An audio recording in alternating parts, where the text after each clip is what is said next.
सच्चिदानंद पार ब्रह्म की जय। श्री कृष्ण कन्हैया लाल की जय।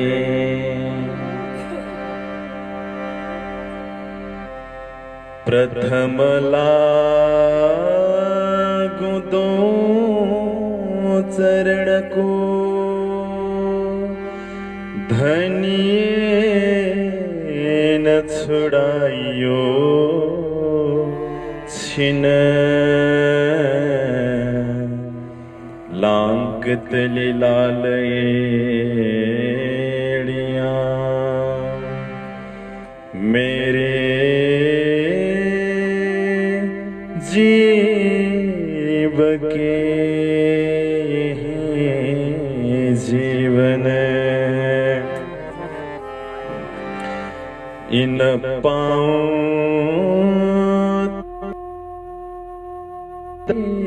रहूं धनी नजर खोलो बात न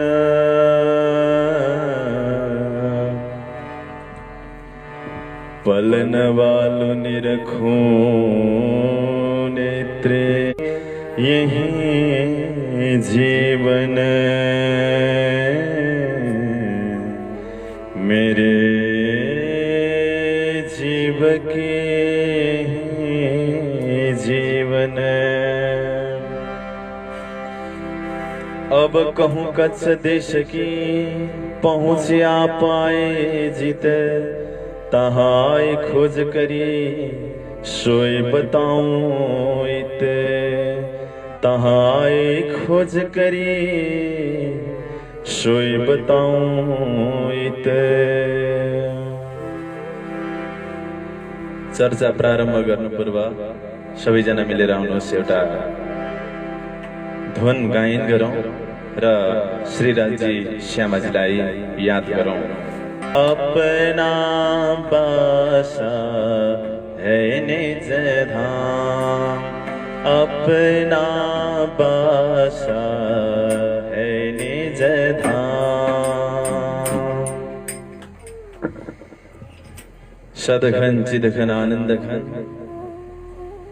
आत्मा का आधार धाम का धनी प्यारी का प्रियतम प्राण का प्यारा रूह नयन का तारा श्रीराजी महाराज एवं ठकुरानी जी को पावन चरण कमल में सुमन नुमन बंदन अभिनंदन अखंड कोटि प्रेम प्रणाम गर्दै यहाँ उपस्थित धामस्थ बड़ा भागी श्रद्धासुमन भक्ति मगन प्राणाधार सुंदर साजी सबै को पावन पवित्र चरण कमल में मेरो प्रेम प्रणाम लाई स्वीकार गरिदिनु होला। प्रणाम जी। यत्र तत्र सर्वत्र विभिन्न ठाउँबाट विभिन्न माध्यमबाट सुन्दर साथीहरूले हामीलाई हेरिरहनु भएको छ हामीलाई सुनिरहनु भएको छ। सबैलाई म आजको 5औं दिनको वितक चर्चामा स्वागत गर्छु र प्रसंगतर्फ अगाडि बढ्ने अनुमति चाहन्छु। हिजो हामीले सद्गुरु महाराजको बाल लीला एवं उहाँको कच्छ यात्राको विषयलाई प्रस्तुत गर्यौं।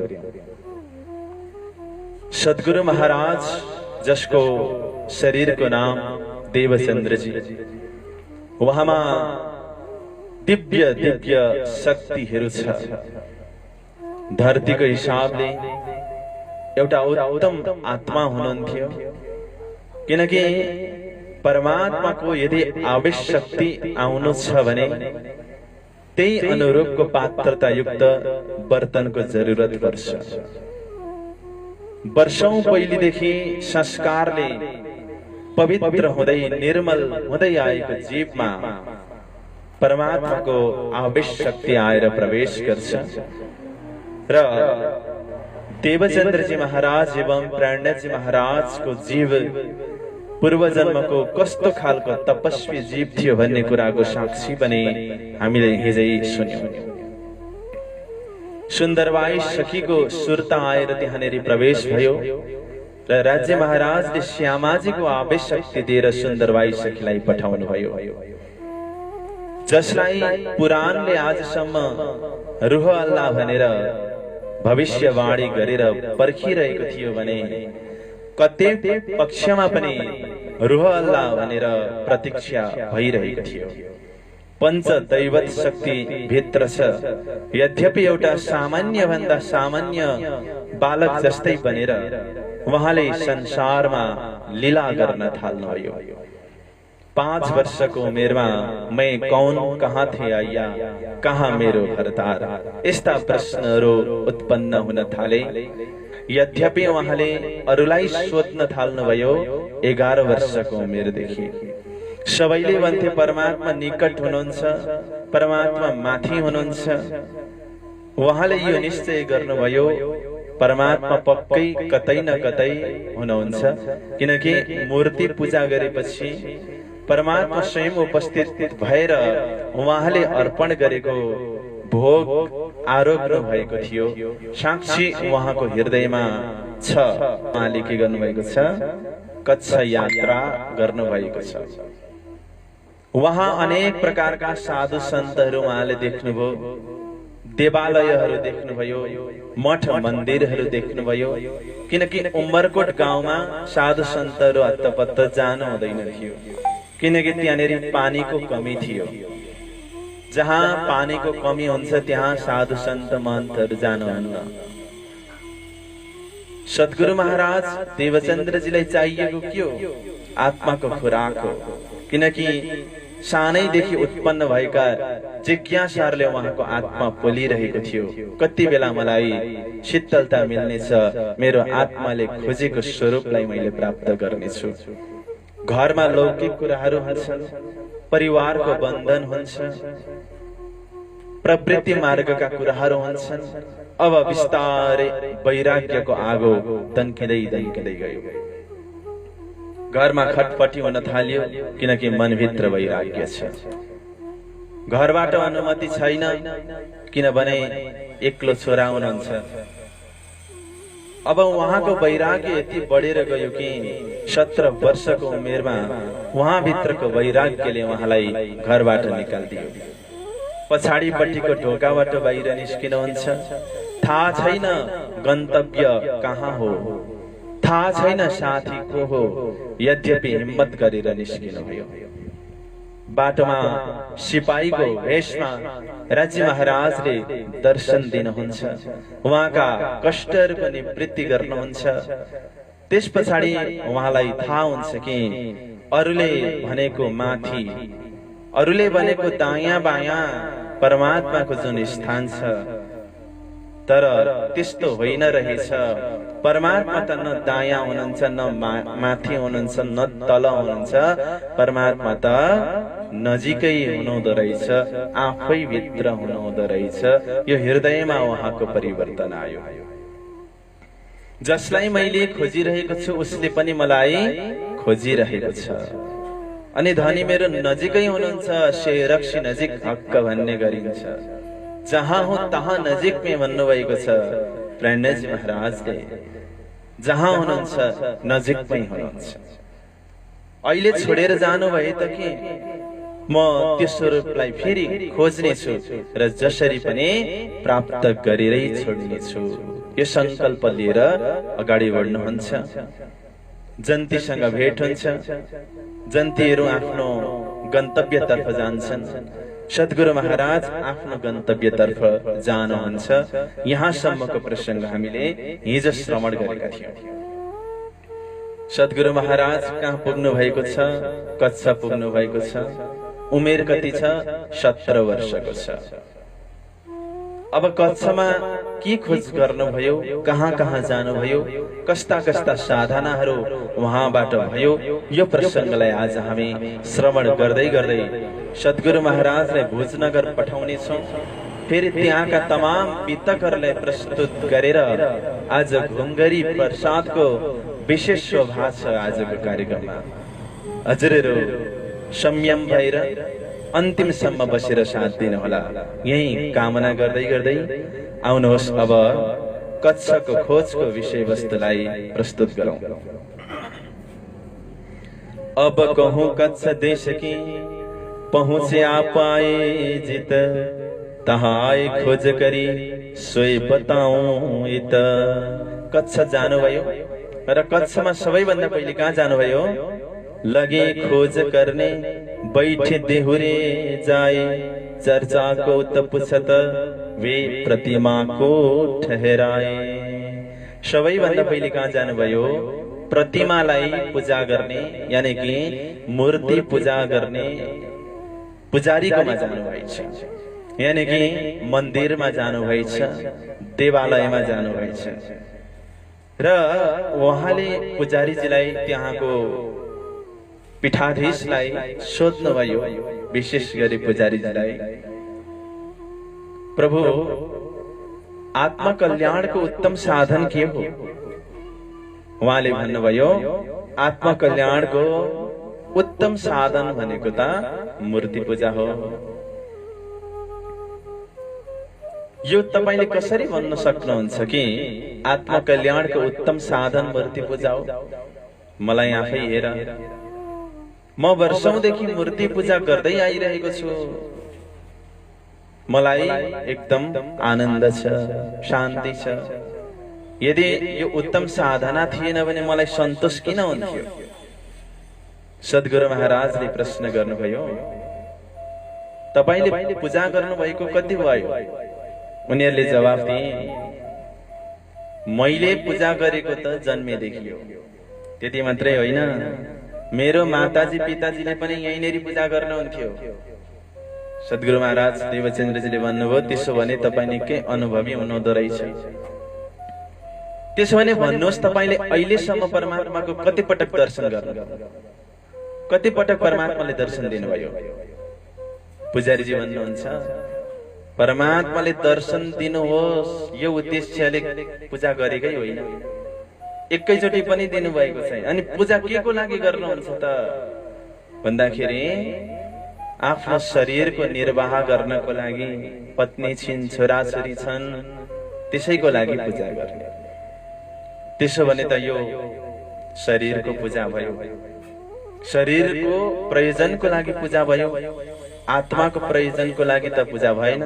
तपाईले आत्मा सम्बन्धी के कुरा जान्नु भएको छ भन्दा पुजारीजीले हात जोड्नुभयो, मलाई पूजा गर्न आउँछ, आरती कसरी जलाउने त्यो थाहा छ, भोग के लगाउने त्यो थाहा छ, तर आत्मा कल्याणको विषयमा मलाई जानकारी छैन।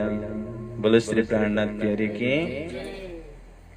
वास्तवमा मूर्ति पूजाको जुन विधान छ यसलाई शास्त्रले पनि उत्तम बताएको छैन।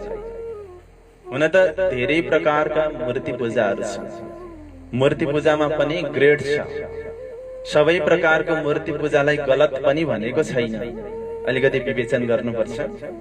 धर्मशास्त्र वेद उपनिषदहरूमा भनिएको छ कि 8 प्रकारका मूर्तिहरू हुन्छन्। शैली दारुमही लौही लेप्या लेख्या च सैकति, मनोमयी मणिमयी प्रतिमाष्ट विधा स्मृता। शैली दारुमही लौही, शैली भनेको ढुङ्गाको मूर्ति हुन्छ, दारुमयी काठको पनि मूर्ति हुन्छ, लौही फलामको मूर्ति हुन्छ। शैली दारुमही लौही लेप्या लेख्या च सैकति। लेप्या भनेको लिपेको, लेख्या भनेको लेखेको, सैकति भनेको बालुवाको। मनोमयी मणिमयी, मनले परिकल्पना गरेको, मणि धातुहरूले बनाएको यस प्रकारको मूर्तिहरू 8 प्रकारका हुन्छन्। तर मूर्ति पूजालाई, यी मूर्तिहरूको पूजालाई उत्तम साधना, उत्तम विकल्प मानिएको छैन। किनभने भावो हि विद्यते देवो तस्मात् भावो हि कारणम भनेको छ। भाव नै प्राधान्य हो, भावना चाहिँ ठुलो कुरा हो, वाङ्मय चाहिँ ठुलो कुरा हो, किनकि त्यो नै प्रत्यक्ष पूजा हो। तेनेयम वाङ्मय मूर्ति प्रत्यक्षा वर्तते हरे। वाङ्मय शब्दमय जुन मूर्ति छ त्यो चाहिँ प्रत्यक्ष छ, त्यो नै श्रेष्ठ छ। हामी पनि वाङ्मय पूजा गर्ने, बाणीको पूजा गर्ने। त्यसो भने बाणीको पूजा गर्ने अनि मुकुट चाहिँ किन राखेको? मुकुट भनेको त श्रृंगार हो। त्यो बाणीको हामीले श्रृंगार गरेको हो, त्यो मूर्ति राखेको होइन, मुकुट राखेको होइन। त्यो भावनाले यसलाई सम्झिनु पर्छ। र मूर्ति पूजा गर्दाखेरि के हुन्छ? मूर्तिलाई अभिषेक दिँदाखेरि त्यसमा पनि केही न केही वैज्ञानिकता चाहिँ छ।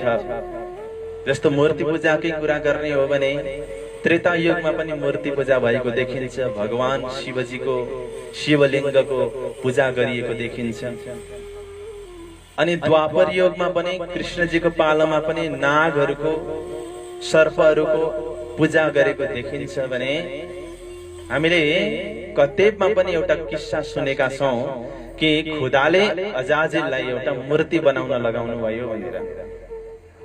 र यो कहिलेदेखि सुरु भयो त्यसको प्रामाणिक इतिहास नभए तापनि पहिले मूर्ति पूजाको जरुरत चाहिँ थिएन। किनकि एक मान्छे अर्को मान्छे दुईजनाको बीचमा अत्यन्तै सुमधुर सम्बन्ध थियो। सबै दिव्य थिए, सबैमा दैविक शक्ति थियो। किनकि सत्ययुग त्रेतायुगमा देवताहरू यस संसारमै विचरण गर्ने गर्नुहुन्थ्यो। त्यति बेला मूर्ति पूजाको जरुरत परेन, किनकि स्वयं देवता अगाडि हुनुहुन्छ, मूर्ति किन चाहियो? तर बिस्तारै समय बढ्दै गयो, द्वेषहरू बढ्दै गए, झगडाहरू बढ्दै गयो, नास्तिकता बढ्दै गयो, भौतिकवाद बढ्दै गयो। अब मूर्ति पूजाको विधान पनि चल्दै चल्दै आउँदाखेरि आजभोलि यत्र तत्र सर्वत्र मूर्ति नै मूर्ति छ। तर अचम्मको कुरा के छ भने एउटा पत्थर एकचोटि मन्दिर जान्छ र भगवान बन्छ, तर मान्छे बार बार मन्दिर जान्छ अनि पत्थर बन्छ।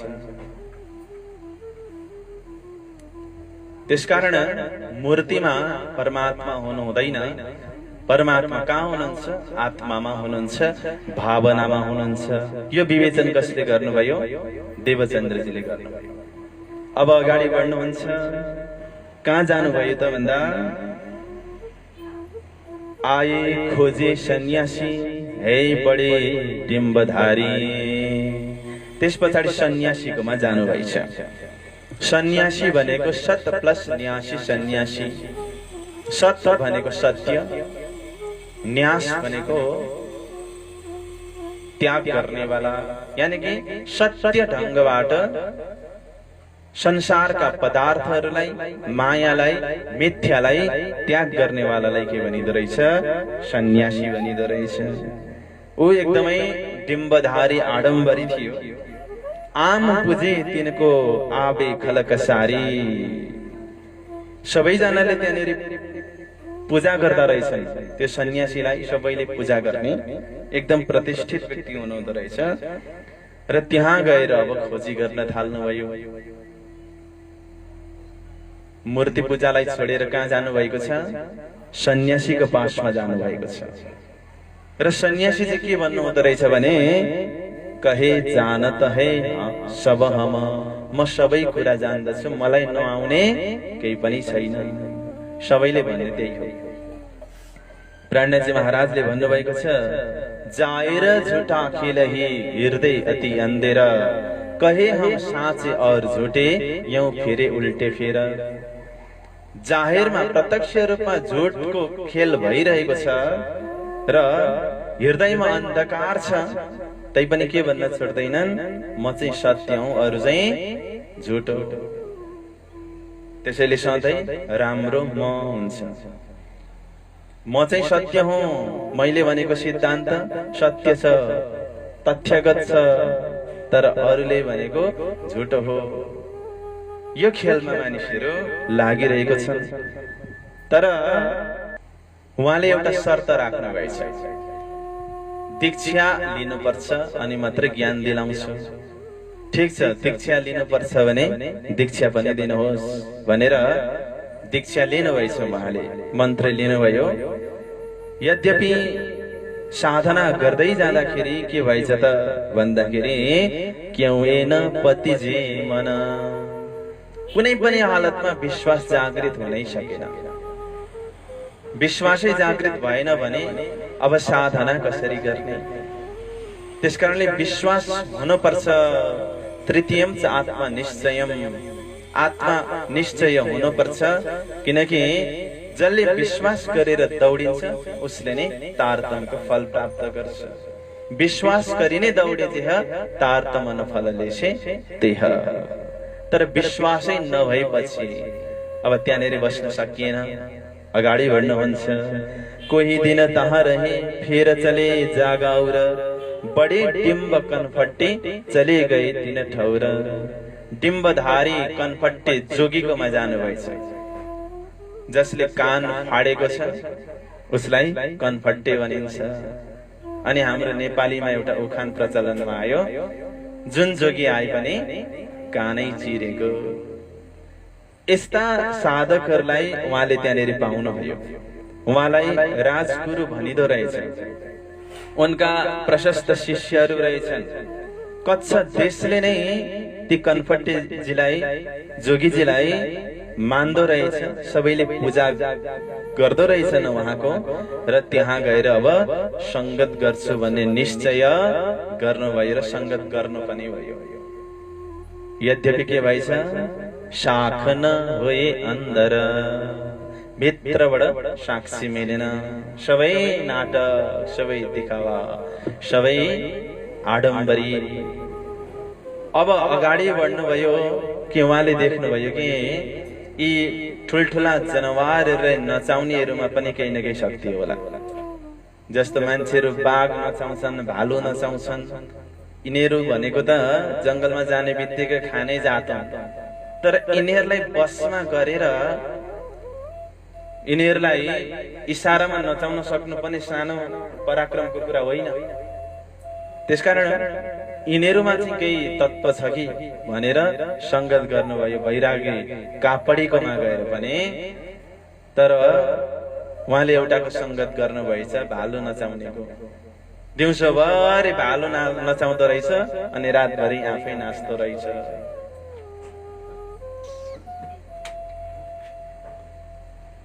उहाँले देख्नुभयो कि यिनीहरू त सबैकै गुण अङ्ग इन्द्रियको बसमा छन्, आफै गुण अङ्ग इन्द्रियको बसमा छन्। यिनीहरूले के ज्ञानका उपदेश देलान्, के आत्मा कल्याणको बाटो देखाउलान्, त्यसलाई पनि छोडिदिनु भयो। अब मस्जिदमा जान्नुभयो मुल्ला। उनीहरूले भने खुदा बेचुन छ, बेचगुन छ, बेछबी छ, बेनिमुन छ। बेचुन भनेको चिन्ह छैन, बेछबी छवि छैन, बेनिमुन निमुना छैन, बेचगुन कुनै गुण छैन, निराकार छ। यदि खुदा निराकार हो भने मोहम्मद साहेबले कोसँग गफ गर्नुभयो?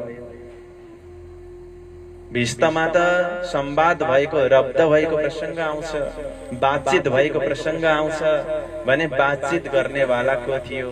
कोसँग गफ गर्नुभयो? जुल्फेकार अमृत सुरत कसको देख्नुभयो? कसले 90,000 अरब थियो? धेरै यहाँनेरि शंकाका विषयहरू छन्।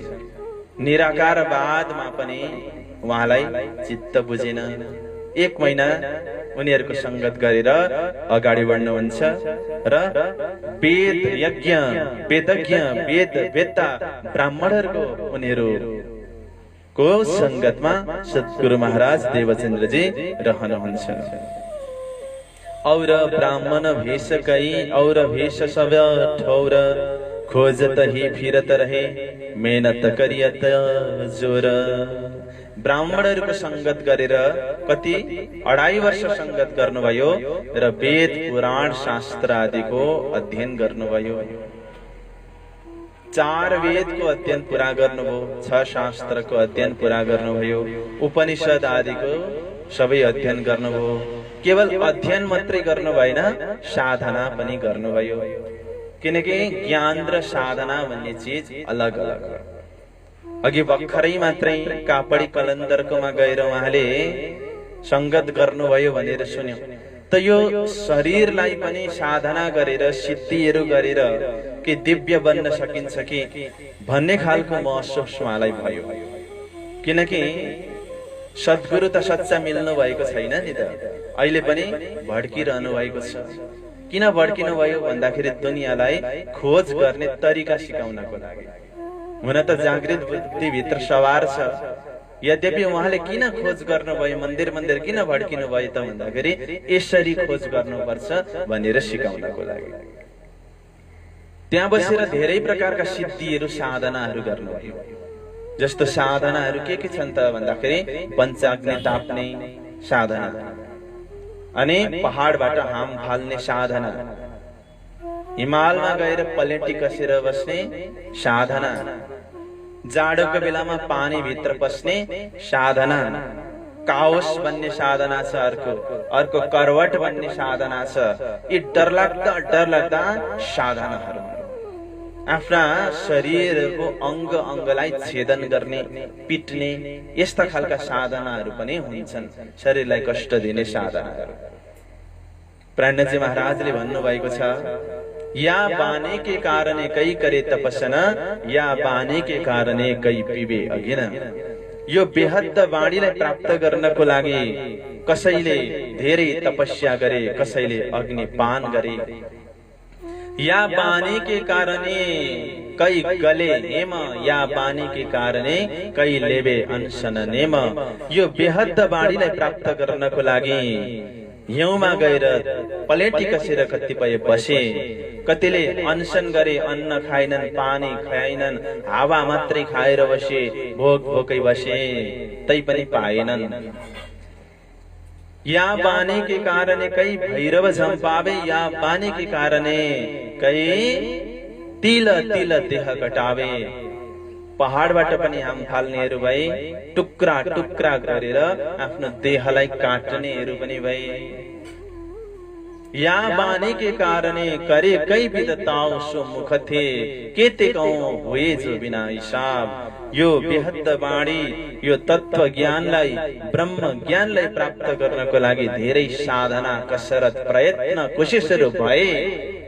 ती लेखनीमा आउँदैनन्, शब्दमा पनि आउँदैनन्, यद्यपि ती माध्यमहरूबाट पनि परम तत्वलाई प्राप्त गर्न उनीहरूले सकेनन्। अब यसैको बीचमा सद्गुरु महाराज प्राणजी महाराजले साधना गर्नुभयो। उहाँहरूले पनि सबै शास्त्रले बताएको सिद्धिहरू, साधनाहरू गर्नुभयो, यद्यपि आत्मामा परमात्माको दर्शन हुन सकेन।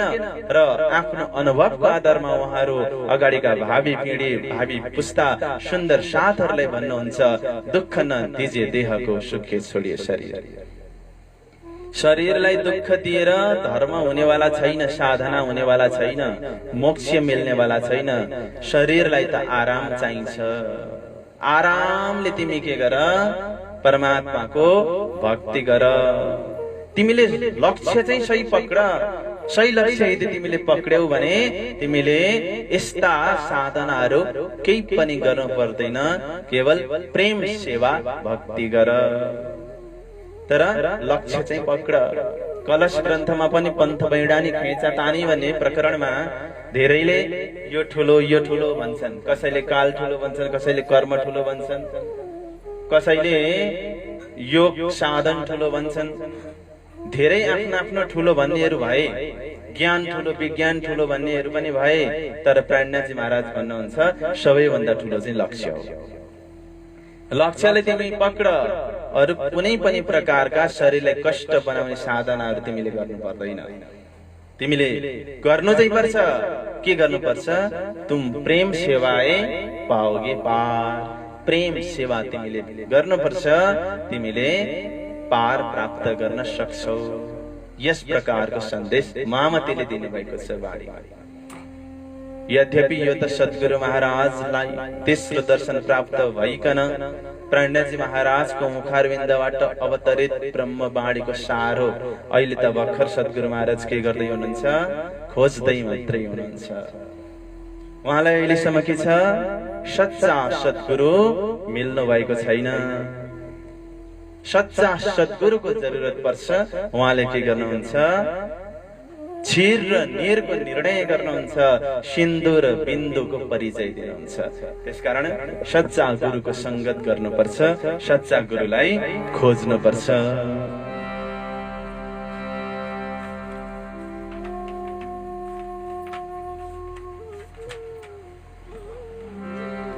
मन तुम खोज रे सतगुरु साचा, मन तुम खोज रे सतगुरु साचा।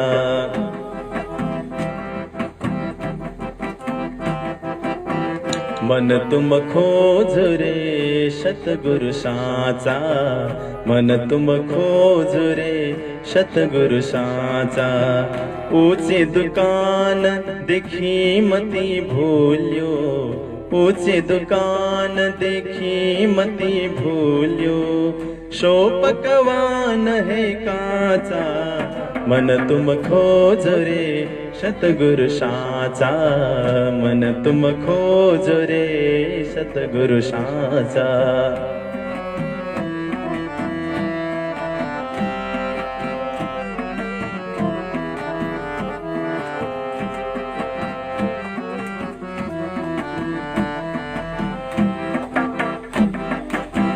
नाहक कान पुकार नर तुम, वेद भेद नहीं जाचा।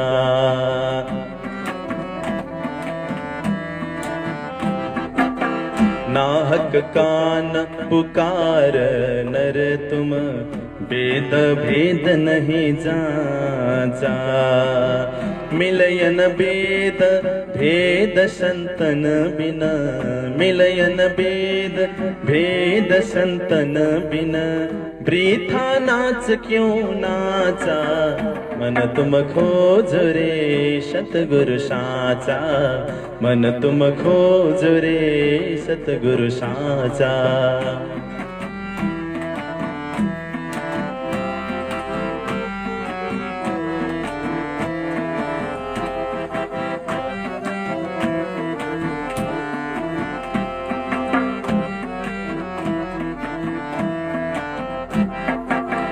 दत्तात्रेय 24 गुरु कीन्हे, जब लग मन नहीं राचा।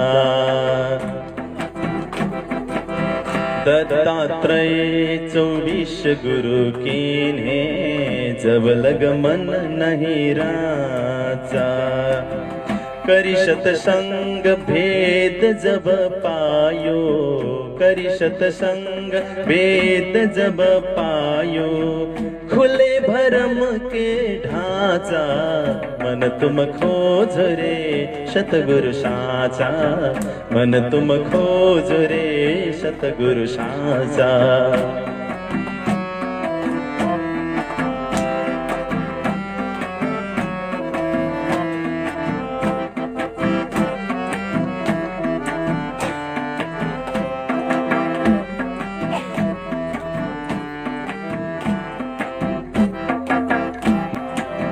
मानुष जन्म पाए नर तुम, परिमोह की बहु काशा। बालक सखी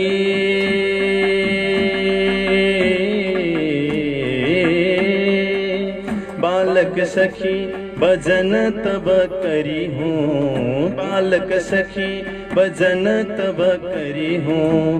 काल तेरे शिर नाचा, मन तुम खोज रे सतगुरु साचा, मन तुम खोज रे सतगुरु साचा। ऊंची दुकान देखी मती भूल्यो, ऊंची दुकान देखी मती भूल्यो। सो पकवान है काचा, मन तुम खोज रे सतगुरु साचा, मन तुम खोज रे सतगुरु साचा, मन तुम खोज रे सतगुरु साचा, मन तुम खोज रे सतगुरु साचा।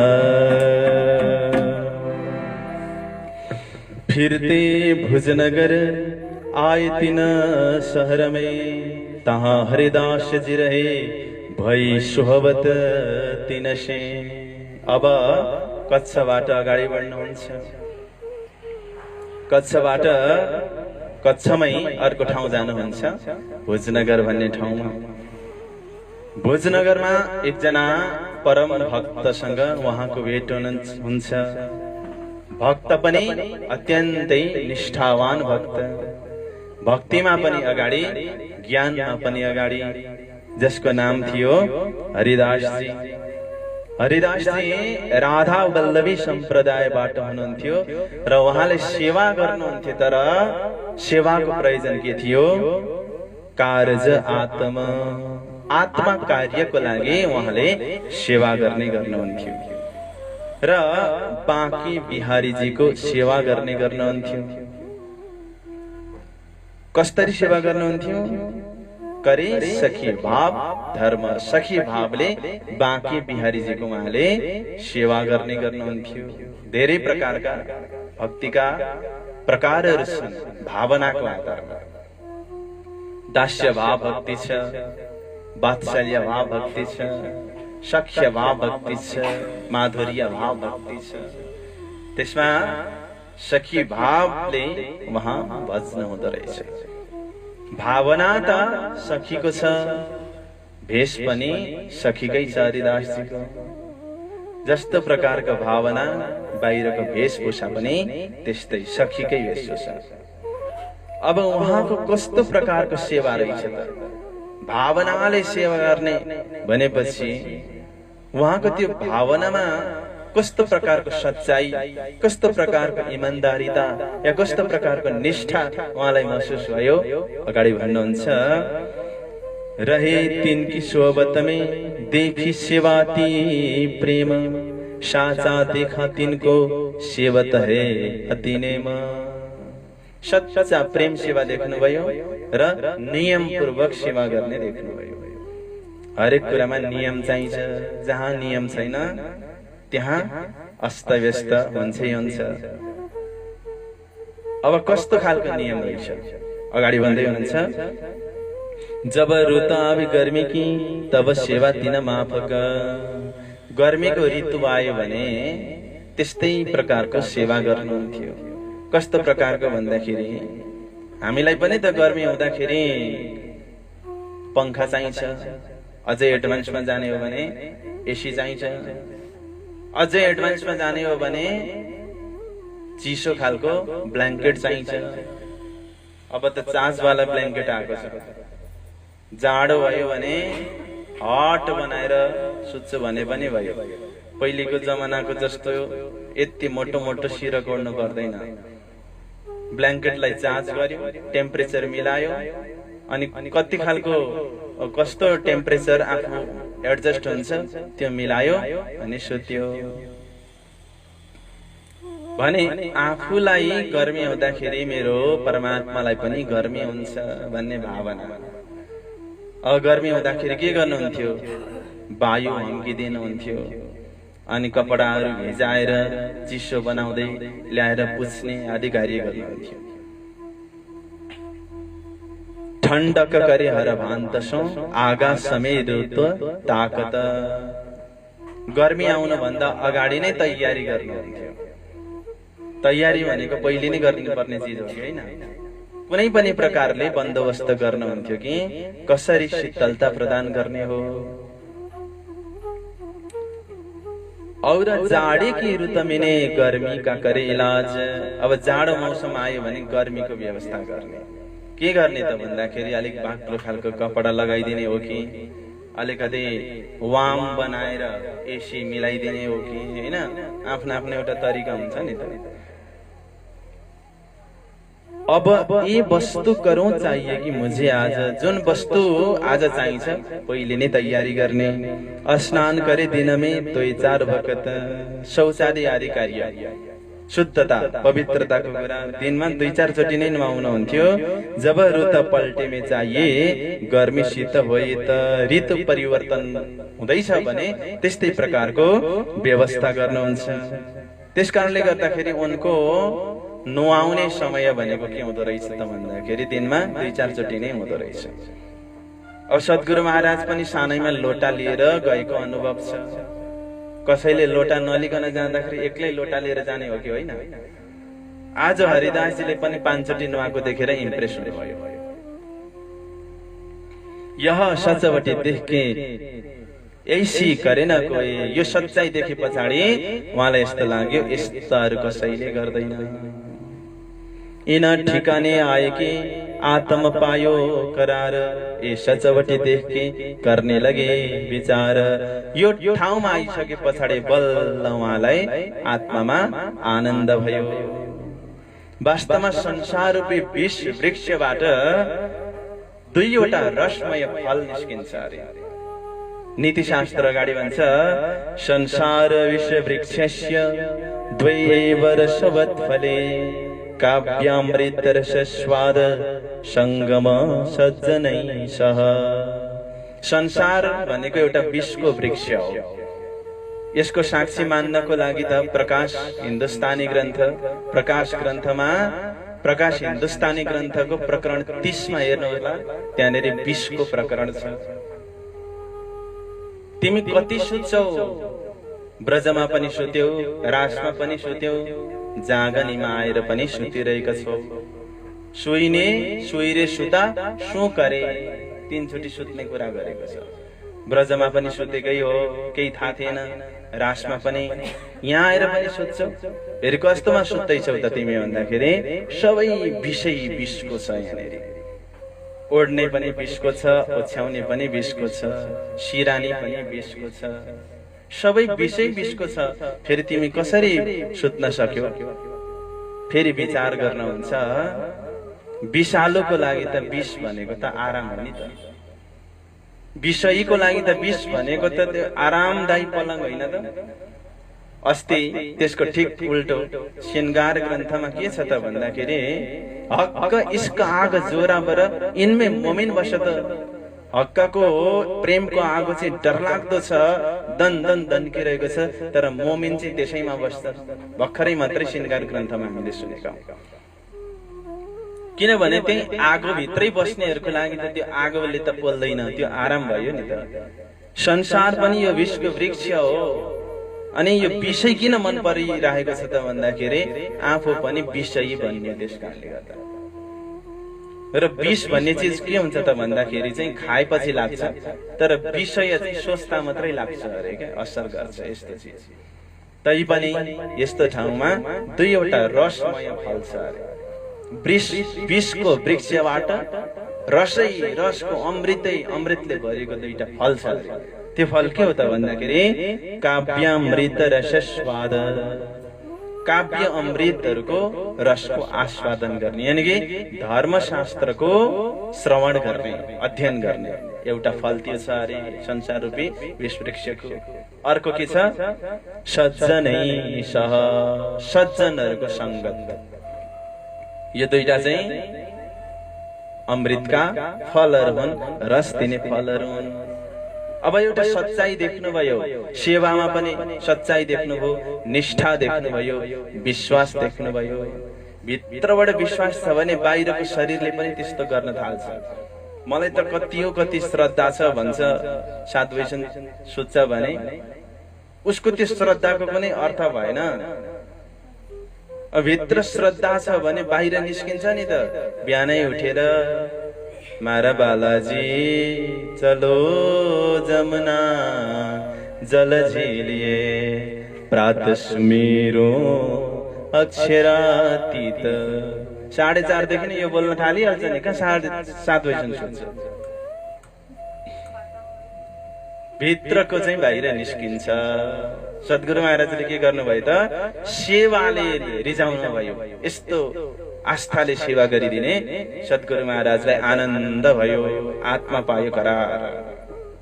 र यो सच्चाई देखेर यस्तो विचार गर्नुभएछ, इनकी मै सेवा करूं वस्तु ग्रहण इनसे।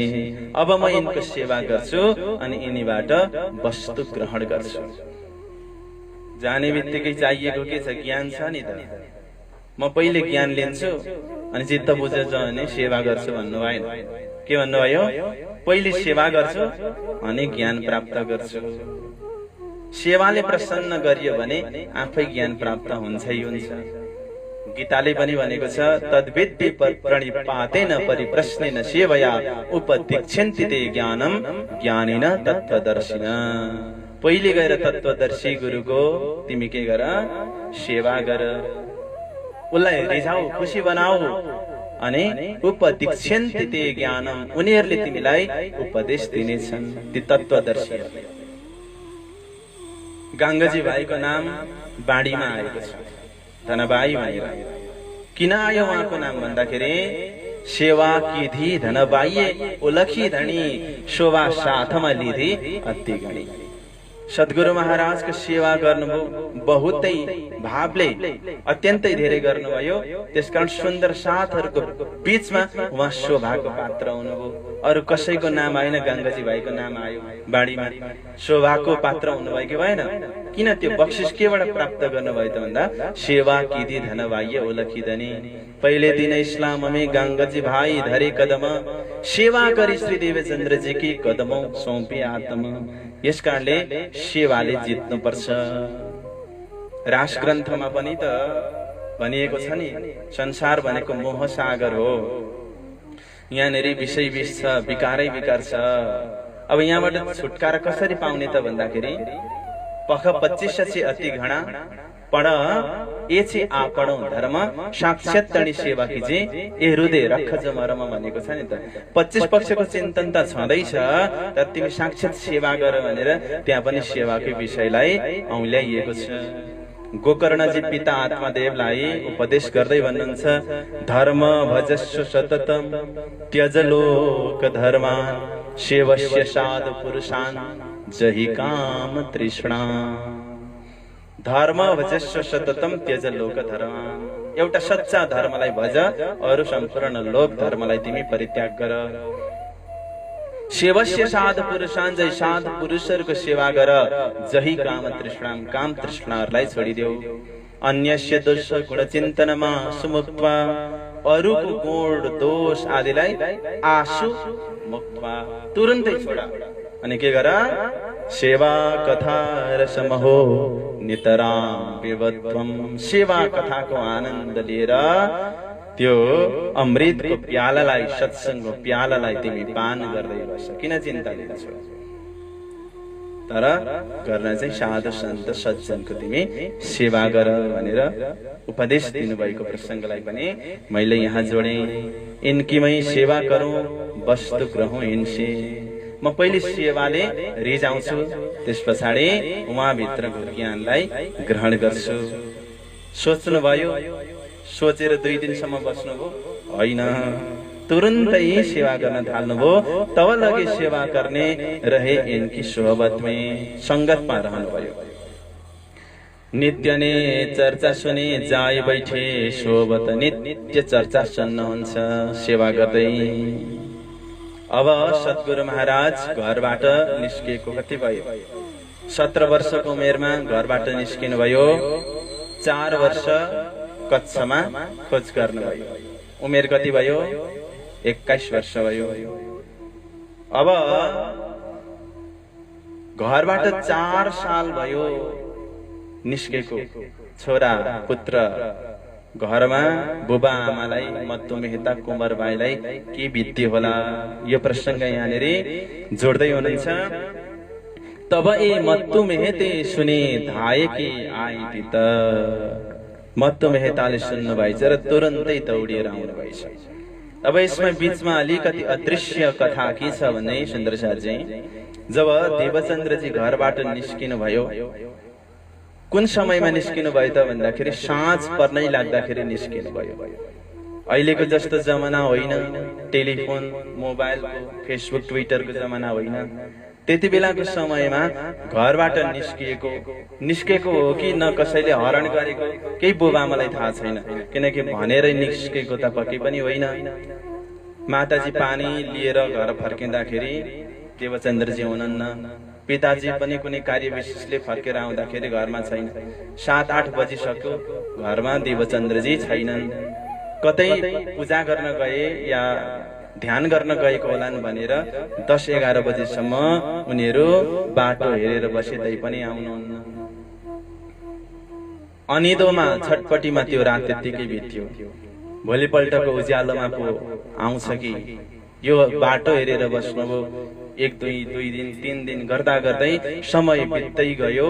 अब कुनै जानकारी छैन, न सासको विषयमा थाहा छ न लासको विषयमा थाहा छ। बडा कष्ट भयो। अनि गुरु हरिदासजीकोमा जानुभयो। कतै एकचोटि कच्छ गएको त्यतै गयो कि, किनकि बैरागी त्यो त थाहा थियो अलिअलि। र हरिदासजीलाई कच्छमा गएर भुजनगरमा गएर सोध्नु भएको थियो कि मेरो पुत्र भागेर यता आएको छैन। हरिदासजीले भन्नुभएको हुन्थ्यो, किनकि हरिदासजी कुल गुरु हुनुहुन्थ्यो, यता त आएको छैन, मैले देखेको छुइनँ, भुजनगरमा आएकै छैन भने पछाडि अब हराएको 4 वर्ष भइसक्यो, केही ठेगान थाहा छैन। जब मत्तु मेहता कच्छ आउनु भएको थियो, हरिदासजीकोमा आउनु भएको थियो र आएर फर्किँदाखेरि चाहिँ कुंवरबाईलाई झुट बोल्नु भएको थियो। देवचन्द्रजी भुजनगर गएका रहेछन्, त्यहाँनेरि बसेर पढ्दैछन् भनेर बस एउटा सानो आशाले आफ्नो प्राणलाई राखेर कुंवरबाई बस्नु भएको रहेछ। र उहाँले हरिदासजीलाई भन्नुभएको रहेछ, जति बेला खबर मिल्छ त्यति बेला तुरुन्तै मलाई खबर पठाउनु। अब हरिदासजीकोमा जानुभयो। हरिदासजीले परिचय सोध्नुभयो, तिम्रो नाम के हो, कहाँबाट आएको भन्दाखेरि म उमरकोटबाट आएको, मेरो नाम देवचन्द्र कायस्थ हो। अब उहाँले थाहा पाउनुभयो कि यिनी त नगर सेठका राज व्यापारी मत्तु मेहताका पुत्र हुन्। अब यिनलाई यहाँबाट कुनै पनि हालतमा अन्त जान दिनु हुँदैन। तुरन्तै उहाँले एउटा चिठी लेख्नु भएर घरमा पठाउनु भयो। चिठी आए पछाडि मत्तु मेहता तुरन्तै फर्केर आउनुभयो। चिठी आए पछाडि उहाँले आफ्नो पत्नी कुंवरबाईलाई पनि देखाउनु भयो। मैले भनेको होइन देवचन्द्र भुजनगरमा छन् भनेर, आज हेर चिठी आयो भुजनगरमा। गुरुजीले चिठी लेखेर पठाउनु भयो। कत्रो ठुलो साहस आयो, किनकि 4 वर्षदेखि झुट बोल्दै बोल्दै बस्नु भएको थियो। तर आज उहाँले जुन कामना गर्नुभएको थियो अन्तर मनबाट त्यो कामना पूरा भयो। अब निस्किनु भयो। म तुरन्तै भोलि नै अथवा पर्सि नै देवचन्द्रजीलाई लिएर आउँछु आश्वासन दिएर। अनि फर्केर आउनुहुन्छ। तर देवचन्द्रजी माया की क्यों ये नजिक न जाए, एक क्यों ये माने नहीं बेजार हुए तब। घर फर्केर जाउँ देवचन्द्र, 4 वर्ष भयो। देवचन्द्रजी मान्नुहुन्न। अब म घर फर्केर जान्न, किनकि मैले परित्याग गरिसके, म फेरि त्यो दुनियाँमा फर्केर जानु छैन। अब चिन्तित हुनुभयो मत्तु मेहता, के गर्ने? गुरुजीसँग सल्लाह गर्नुहुन्छ। हरिदासजीले भन्नुभयो कि अब देवचन्द्र यहाँबाट फर्केर जानेवाला छैनन्, बरु यसो गर्नु, तपाईहरू नै यतै आएर बस्नु, म बस्ने ठाउँको व्यवस्था गरिदिन्छु। यो आज्ञा प्राप्त गरे पछाडि यो निर्णय सही हुनेछ भन्ने लागेर जब उहाँ फर्किनु भयो, कुंवरबाई परैबाट बाटो हेरिरहनु भएको छ। किनकि आशाका लड्डुहरू मनमा फुटिरहेका छन् कि बुढेसकालमा बल्ल बल्ल भएको छोरा अब घर फर्केर आउँदैछ। तर पर हेर्नुभयो, एक्लै हुनुहुन्छ मत्तु मेहता। त उहाँलाई अब चाहिँ अझै बढी चिन्ता भयो कि मत्तु मेहताले यो पालि पनि झुटो आश्वासन दिएछन्, बेहोस हुनुभयो। यद्यपि मत्तु मेहताले गएर भन्नुभयो कि मैले मेरै आँखाले देखेर आएको, सही सलामत छन्, अब हामी पनि उतै जाने भने पछाडि अलिकति होस आयो र अब सबै त्यहाँनेर घर बारहरू बेचिदिएर तुरन्तै उहाँहरू त्यहाँबाट निस्किएर भुजनगर आएर बस्न थाल्नुभयो। यो एउटा वितक प्रसङ्ग यहाँनेर जोड्छ। अब आइसके पछाडि पनि कुरा त त्यही हो। अब त झन् 21 वर्षको उमेर भइसक्यो। 11-12 वर्षकै उमेरदेखि बाजा कहिले बजाउने भनेर सोध्ने गरेको है। आफन्तहरू आएर कसरी फर्काउन सकिन्छ त्यसरी नै फर्काउने कोसिस गरिरहेको। अब के भयो त भन्दाखेरि अब फेरि कुरा त्यही पुरानै कुरा। ढुक्क थियो 4 वर्षसम्म त, अब फेरि त्यही कुराहरू। देवचंद्र जी माया की क्यों में नजीक न जाए, इनको वह गमे नहीं बडो दुख पहुँचाए। अब यस्ता कुराहरू एकापट्टि चलिरहेको छ, त्यही घरमा बसिसके पछाडि कोही बेला कुमारबाई भन्नुहुन्छ आज त बिहानमा उठ्नै सकिन, बल्ल बल्ल भोजन पकाएर दिए। त्यसको मतलब एउटा सहयोगी चाहियो। तर उता के चलिरहेको छ भने देवचंद्रजीको जुन एउटा सेवा छ, हरिदास जी की सेवा करे मनसा वाचा कर्म, कछु शक न ल्यावही रहे आत्मा के धर्म। मनले वचनले अनि कर्मले सेवा गर्दै हुनुहुन्छ। सेवामा यी तीन चिजहरू सहभागी हुनु पर्दो रहेछ। सेवा गर्ने मान्छेले मनमा पनि सेवाको भावना हुनु पर्दो रहेछ। म जुन सेवा गर्दैछु एकदम खुसीको साथ प्रसन्नताको साथमा गरिरहेको छु। अनि वचनले पनि सेवा, वचनको पनि सेवा हुन्छ। बिहानदेखि खटेर सबै कार्य उतार्न लागिसक्यो, अन्तिममा चाहिँ फेरि रुख बोली बोलिदियो भने र सुन्नेको चित्त दुखियो भने तबसम्म गरेका सम्पूर्ण प्रयत्नहरू सकियो। वचनको पनि सेवा हुन्छ, कर्मको त सेवा हुनै पर्छ। यस प्रकारको सेवा गरिरहनु भएको थियो र कछु शक नल्याए, कुनै शंका छैन सेवामा। मैले यो सेवा गरेको बापत मलाई के मिल्छ होला, यो खालको भावना छैन। मैले यत्रो सेवा गर्दैछु, मलाई मेरो गुरुजीले देख्नु भएको छ कि छैन होला यति बेला, यो खालको शंका केही पनि छैन। रहे आत्मा के धर्म, म मेरो आत्माको सन्तुष्टिको लागि सेवा गरिरहेको छु। देखे साँचे हरिदास जी इनको मन में देऊ नाम सुमिरन। अब सच्चा सेवा देखे पछाडि हरिदास जीलाई यस्तो लाग्यो कि म यिनलाई नाम सुमिरन दिन्छु। अब समय भयो, योग्यता उहाँले प्राप्त गर्नुभयो। हेर्नुहोस् त, देवचन्द्रजीले आफै माग्नु भएन नि, मैले यत्रो दिन सेवा यहाँ आएर गरिसकेँ, खोइ त मलाई आजसम्म नाम सुमिरन दिएको। तर गुरुजी आफै प्रसन्न भएर भन्दै हुनुहुन्छ कि आज म तिमीलाई नाम सुमिरन दिन्छु। जो आफै खुश भएर दिन्छ नि, त्यो भनेको चाहिँ अमृतको समान हुन्छ। मागेर पाएको त्यति महत्त्व हुँदैन। खोइ त मलाई त बोलाउनु हुन्न त, म बोलाउनै आँटेको थिएँ, अब आयो भने त्यति आनन्द हुँदैन क्या। पहिल्यै बोलाएको छ नसोधिकन भने चाहिँ आनन्द हुन्छ। त्यसैले भन्ने गरिन्छ, दे दिया तो दूध बराबर, मांग लिया सो पानी, खेच लिया तो खून बराबर, यही सन्तों की बानी। आफ्नै स्वेच्छाले दियो भने त्यो दूध बराबर हुन्छ अरे। माग लिया सो पानी, मागेर पाएको छ भने त्यो पानी जस्तै मात्रै हो। अन्त कता कता दूध भन्दा पानीकै मूल्य ज्यादा पर्छ, तर त्यो अपवादमा हो। अनि खेच लिया तो खून बराबर, खेच्नु भनेको जबरजस्ती छिन्यो भने चाहिँ त्यो खून बराबर हो। मलाई दिन्छौ कि केटाहरू लिएर यो खालको अभिव्यक्ति के। एक्जाममा लेख्न बस्दाखेरि पनि अगाडि छुरी राखेर बस्नु जस्तै। यो चाहिँ के भयो, खून बराबर हो। यो चाहिँ सन्तले भन्नुभएको बानी। आज आफ्नै हृदय गदगद भएर देवचन्द्रजीलाई हरिदासजीले म नाम सुमिरन दिन्छु भन्ने विचार गर्नुभएछ र एउटा दिन निश्चय गर्नुभएछ। उता हरिदासजीको मनमा त्यो चलिरहेको छ, भन्नु चाहिँ भएको छैन, भित्र त्यस्तो लागेको छ। उता मत्तु मेहताको मनमा अर्कै कुरा चलिरहेको छ।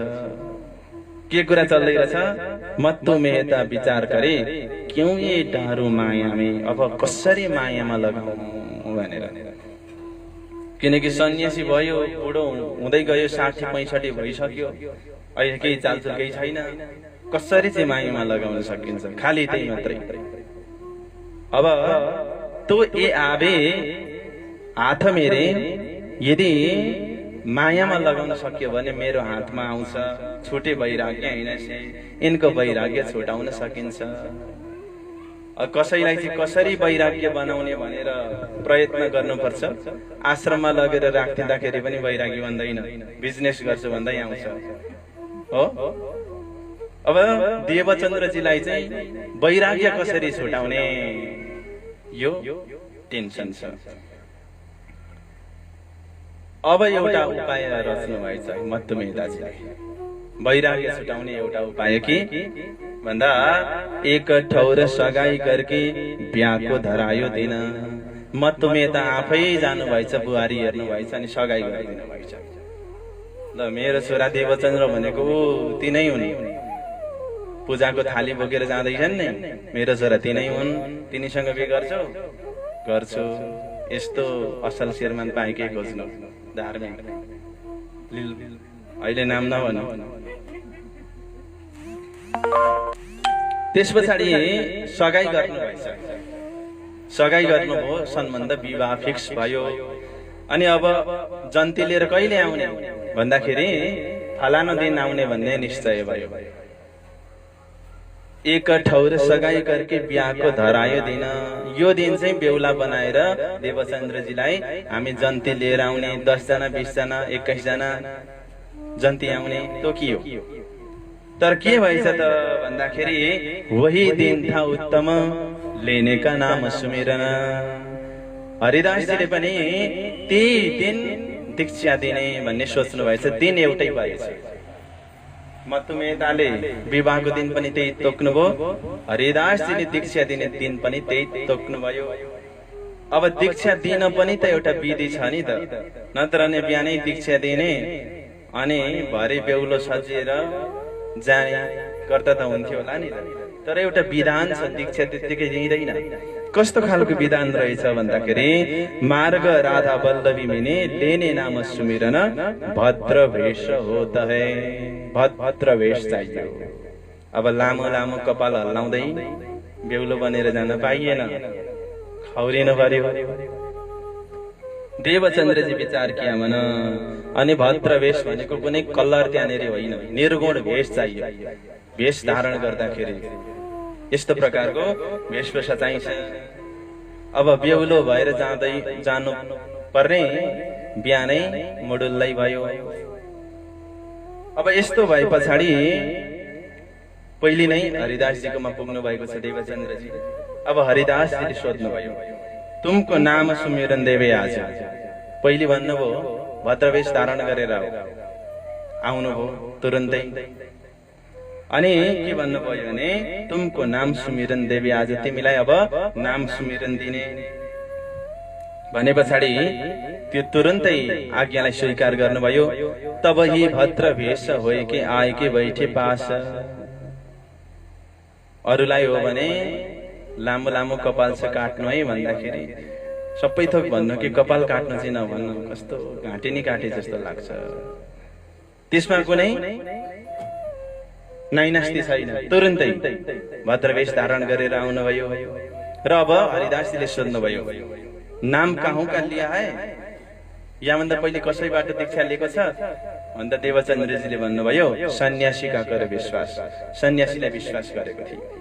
ए सन्यासीलाई ठिक छ, त्यसो भने पहिले उताबाट दीक्षा लिइसकेको हो भने दुईटा मन्त्र एकै ठाउँमा बस्न सक्दैन। त्यसकारण भित्रको त्यो मन्त्रलाई निकाल्नु पर्छ, मन्त्र फिर्ता गर्नुपर्छ। अनि यो मन्त्र तिमीला त मन्त्र फिर्ता चाहिँ कसरी गर्ने त? हरिदासजीले एउटा सोझो उपाय गर्नुभएछ। कैया सोही नाम सुमिरन चिट्ठी में लिखकर रोटी में चिट्ठी वाएके देव सन्यासी को यौं कर। त्यो मन्त्र कागजमा लेख, अनि कागजमा लेखेको मन्त्रलाई रोटी भित्र हाल, अनि त्यही सन्यासीलाई खान देऊ, मन्त्र फिर्ता आउँछ। कति सजिलो उपाय सोच्छ दिन भन्यो। हरिदासजीले विनम्रतापूर्वक त्यसलाई अस्वीकार गर्नुहुन्छ। किनभने झुटो बोल्नु भन्दा, झुटो आश्वासन दिनु भन्दा विनम्रतापूर्वक अस्वीकार गर्नु नै श्रेष्ठ हो भन्ने गरिन्छ। र भन्नुभयो देवचन्द्रजीले, इनसे कछु न होए, तपाईले जुन बताउनु भयो यसले केही हुन्छ जस्तो मलाई लाग्दैन। ओ जो नाम ओ जुराबर तो क्यों कर निकसिस होए। यदि तपाईले दिनुभएको मन्त्र भन्दा उसले दिएको मन्त्र नै शक्तिशाली छ भने ऊ कसरी निस्किन सक्छ? बसिरहन्छ भित्रै। जो तुम्हारा नाम जोराबर ओ आफै होबे दूर। यदि तिम्रो नाम, तिम्रो मन्त्र शक्तिशाली छ भने त्यो आफै दूर हुन्छ। एउटा सानो दियो छ अनि अर्को ठुलो हेलोजेन लाइट छ भने जुन बढी शक्तिशाली छ अर्कोले त्यसलाई खिच्न सक्दैन। यदि पहिले नै हेलोजेन बलिरहेको छ भने दियो बालेर के गर्ने? तर यदि दियो बलिरहेको छ भने त्यो हेलोजेन बालिदियो भने चाहिँ दियोको प्रकाश नगण्य हुन्छ। यस्तो प्रकारको तर्क दिए पछाडि हरिजी व्यासको मनमा कस्तो भावना आयो त भन्दाखेरि हरिदास जी को सुन ऐसी बात हरिदास जी बडो जो पायो सुख, बडा सुख मिल्यो। अहिलेसम्म मैले पनि नसोचेको कुरा देवचन्द्रजीले भने र तुरुन्तै नाम सुमिरन दिनुभयो, नाम दिनुभयो। देखो स्वरूप सनमुख। कसरी दिनुभयो त भन्दाखेरि अगाडि स्वरूपलाई देखाएर नाम दिनुभयो। यसको मतलब ज्ञान सँगसँगै मन्त्र दीक्षा पनि दिनुभयो। ज्ञान बिनाको दीक्षा कतिपय ठाउँमा दुरुपयोग भइरहेको पनि हुन सक्छ। त्यसकारणले दीक्षा दिने विषयमा धेरै जल्दीबाजी गर्न हुँदैन। स्वरूपको पहिचान गराए पछाडि मात्रै नाम दिनुभएछ। र नाम के दिनुभएछ भन्दाखेरि भजवन श्री वृन्दावन कुञ्ज बिहारी नित्य विलास भन्ने मन्त्र दिनुभएछ। यही राखो तुम दिलमै सुमरो कर विश्वास। यसलाई दिलमा राख अनि विश्वासले सुमिरन गर। सखी भाव होए भजियो, सखी भावले भज। यस्तो प्रकारको उपदेश दिनुभएछ। अब भद्रवेश धारण गरेर आउनुभयो, मन्त्र लिएर आउनुभयो। त्यस पछाडि त्यहाँबाट बिदा भएर आए पछाडि त मत्तु मेहताले देख्नुभएछ लीलबाई मातासँग, कुमारबाईसँग मत्तु मेहताले भन्दै हुनुहुन्छ, अरे पर आउने को हो, हेर हेर। कुमारबाईले पनि राम्रो ठाउँमा आउन सक्नु भएन। होइन, हिँडाइको चाल हेर्दाखेरि त देवचन्द्र जस्तो छन्, किनकि स्वरूपै अर्कै बदलिएको छ। अनि नजिकै आएर हेर्दाखेरि त छाँगाबाट खस्नुभयो मत्तु मेहताजी। उहाँले भन्नुहुन्छ, भद्र वेश देख कि करने लगे शोर, शोर मचाउन थाले। ए कैसो काम कियो, चाहिए सिंगारी छ ठौर। अरे देवचन्द्र तिमीले त के गर्यौ, यहाँ त सिंगार गर्नुपर्ने ठाउँमा तिमीले त भद्र वेश धारण, सन्यासीको वेश धारण गरेर आयौ। यस्तो प्रकारको स्वर मच्चिन थाल्यो। अब त्यहाँ त एउटा प्रतिष्ठाको विषय जोडिसकेको छ। मत्तु मेहता जस्तो प्रतिष्ठित व्यक्ति हुनुहुन्छ, बेहुलाको बुबा। अब उहाँको लागि धर्मपत्नी भनेर लीलबाई मातालाई पनि तयार बनाएर राखिएको छ। सोह्र श्रृंगार गरेर उता माता बस्नु भएको छ। उहाँहरूको पनि त इज्जत र प्रतिष्ठाको विषय हो। आज विवाह गर्ने भनेर नौमती पञ्चे बाजा बजिरहेको छ, ब्यान्ड बाजा बजिरहेको छ। अनि छोरा तयार गर्नुपर्ने, श्रृंगार गर्नुपर्ने, भद्रवेश धारण गरेर आए पछाडि अलिकति अप्ठ्यारो परिस्थिति निश्चय नै बन्यो। रोए पीट दुख पाए के खिज डराए कहीं सुकन। को मत्तु मेहता रोनु भयो, दुख पाउनु भयो, छाती पिट्नु भयो, रिसाउनु भयो, डराउनु भयो। अनेक प्रकारका संवेदनाहरू आए, अनेक प्रकारका एक्सप्रेसनहरू आए। देवचन्द्रजीले जवाफ दिनुभयो कि तिमी के चाहन्छौ त आजको दिनमा भन्दाखेरि मत्तु मेहता भन्नुहुन्छ, आज तिम्रो विवाह हो, श्रृंगार गर्नुपर्छ। तब देवचन्द्रजी भन्नुहुन्छ, मैं ब्याह करना था जिनसों किया है तिनसों। बोलो श्री प्राणनाथ प्यारे की। पिताजी हजुरले विवाह गर्ने जुन कुरा भन्नुभयो, जोसँग मैले विवाह गर्नुपर्ने थियो त्योसँग त मैले विवाह गरिसके। मैले त आत्माको धनी परमात्मालाई प्राप्त गरिसके। मेरो लागि त आत्मा नै महत्त्वपूर्ण छ। जब आत्माले सम्बन्धी प्राप्त गरिसकेको छ, अब यो शरीरको लागि सम्बन्धी किन चाहियो? विवाह सगाई भनेको त एउटा सम्बन्ध हो। मेरो त परमात्मासँग गाँसिसकेको छ। म त परमात्मा कि दुलहिन बनिसकेको छु। अब म कसैको दुलहा हुनु छैन। जगतको कुनै मैले अब रङ देख्नु छैन, रंगीन दुनिया मैले अब देख्नु छैन। कि परमात्माको दर्शन नै काफी छ। अब अरूको घरमा गएर किन भड्किने, कि परमात्माको दरबार नै मेरो लागि काफी छ।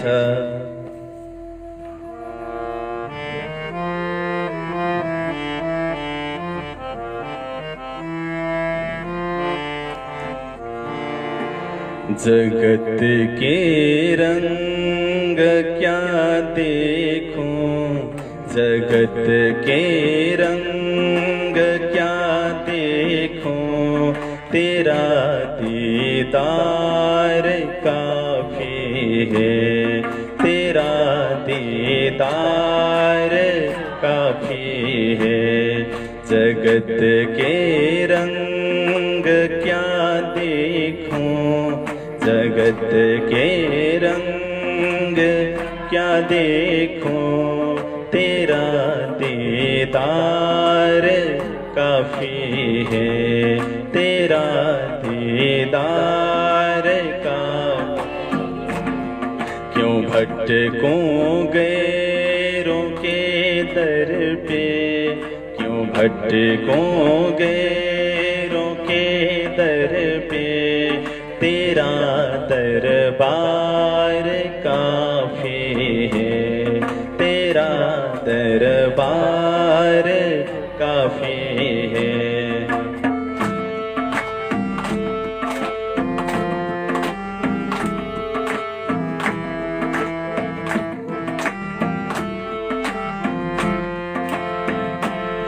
नहीं चाहिए ये दुनिया के निराले रंग ढंग मुझको, नहीं चाहिए ये दुनिया के निराले रंग ढंग मुझको, निराले रंग ढंग मुझको, निराले रंग ढंग मुझको।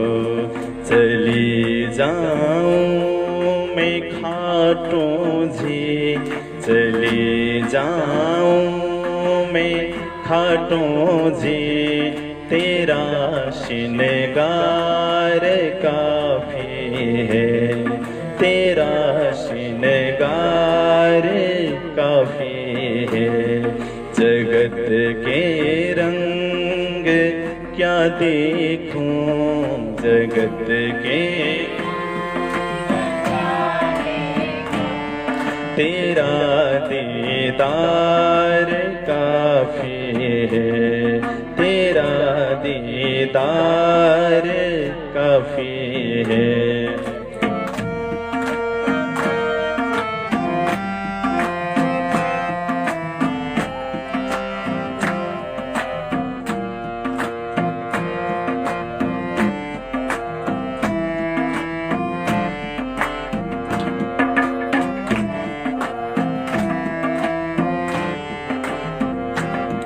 जगत के साज बाजों से हुए हैं कान अब बहरे, जगत की साज बाजों से हुए हैं कान अब बहरे, हुए कान अब बहरे, हुए कान अब बहरे।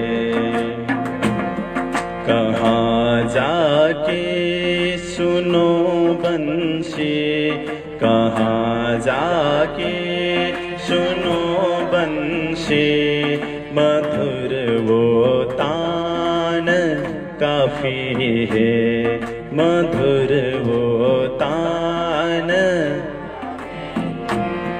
जगत के रंग क्या देखूं, जगत के रंग क्या देखूं, तेरा दीदार काफी है, तेरा दीदार काफी है।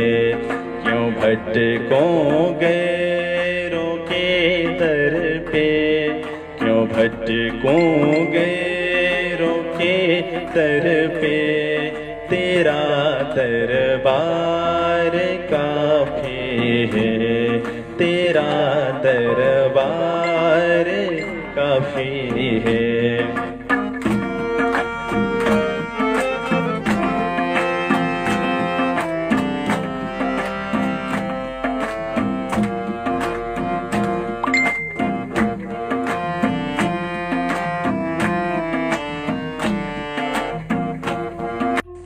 त्यति बेला भनेर अब ढिलो भइसकेको छ। जिंदगी गुजर गई तो जीने का ढंग आया, जब बुझ गई क्षमा तो महफिल में रंग आया। समय भन्दा ढिलो गरेर हुँदैन, किनभने जसरी पनि अब त्यो मर्यादाको पालना गर्नै पर्ने हुन्छ। मैले अघि भनिसके उता लीलबाई माताजीलाई सोह्र श्रृंगारले सजाइएको छ। अब यताबाट लिनै नजाने एउटा बदनामीको विषय छ।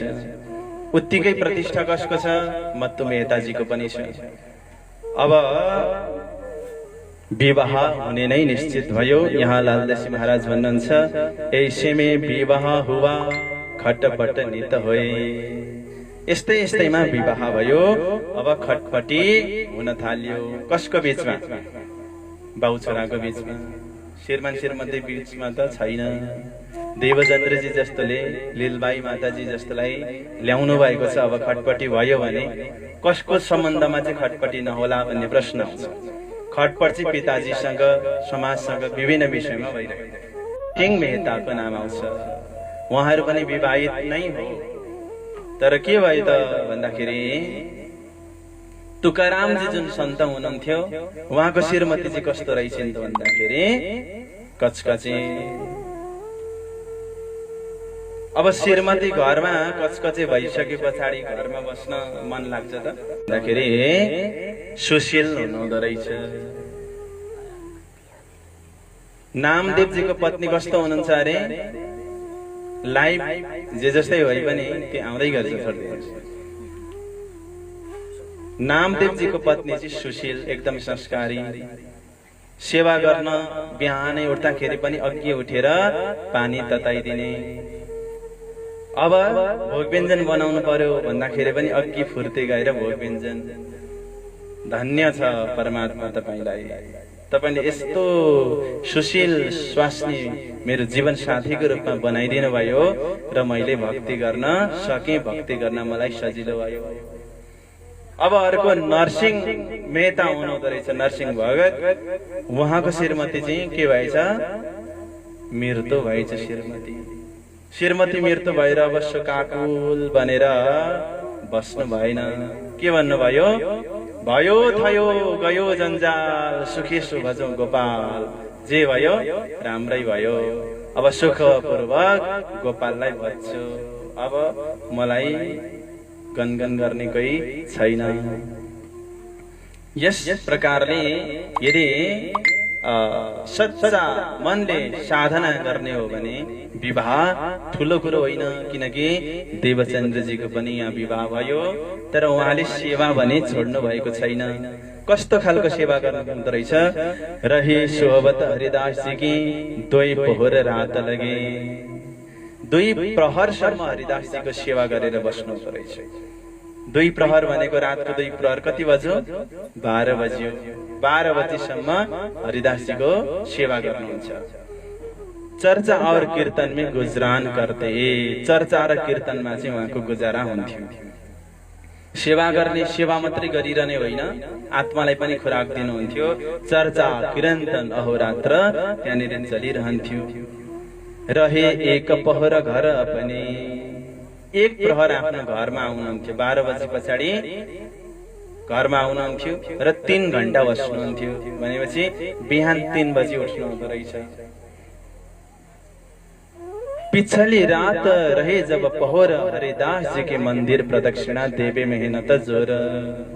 र 1 प्रहर रात बाँकी रहँदाखेरि पछिल्लो हरिदास जी को मन्दिरमा गएर के गर्नु हुँदो रहेछ? परिक्रमा गर्ने गर्नु हुँदो रहेछ। बिहानै 3 बजे उठेर के गर्नुहुन्छ? अब हरिदास जी को घरलाई नै मन्दिर सम्झेर परिक्रमा गर्नुहुन्छ। किनकि गुरुको घर भनेको मन्दिर नै हो। एक दिवस हरिदास जी उठे थे देह कारज, ऊपर झरोखे से देखिया, कहा कौन फिरत कौन गरज। एक दिन हरिदास जी बिहान 3 बजे उठ्नु भएको थियो। एक दिन मात्रै होइन, सधैँ उठ्नुहुन्थ्यो। तर त्यो दिन चाहिँ देख्नुभयो।